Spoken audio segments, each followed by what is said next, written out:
While many people struggled with social distancing during the onset of the COVID-19 pandemic, Oprah Winfrey was not one of them.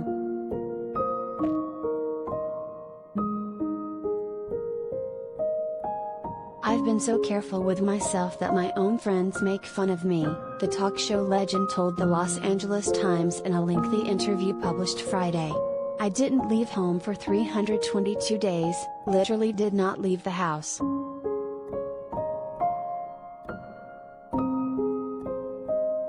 But the near year spent at her sprawling California estate, nicknamed the Promised Land, was no hardship.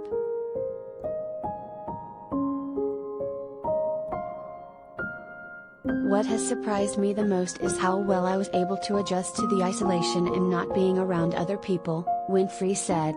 "I remember one point," Gayle King said, "Don't you just miss being around other people?" I go, not really.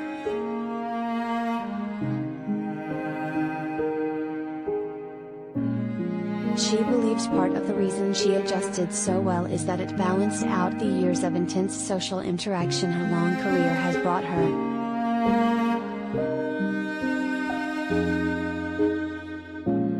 "I was in an audience of 350 people twice a day, so I've had shaking hands and autographs and selfies, and lots of attention, and exposure to being around a lot of people," she said. But when she started staying home, she was able to be with myself in a way that I haven't been able to for years, because usually, even if I take time off for myself, I'm thinking about what is the next thing to come.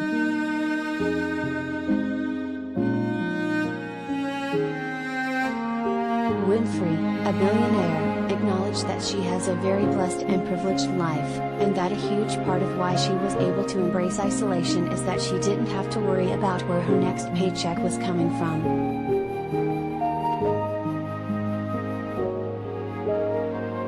She also wasn't totally alone for all 322 days. For one thing, she had longtime partner Stedman Graham, though he did famously quarantine in the guest house for 2 weeks at the beginning of the pandemic. She was also visited by close friend Gayle King, along with King's team at CBS This Morning, whom she also put on strict quarantine protocol.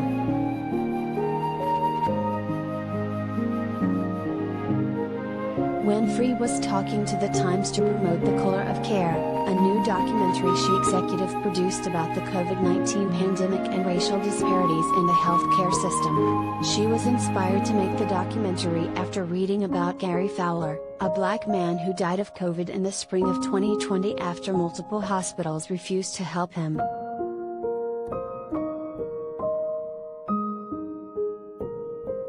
She was haunted by the story and a photograph of Fowler, she told the Detroit Free Press, which was the first news outlet to cover the story.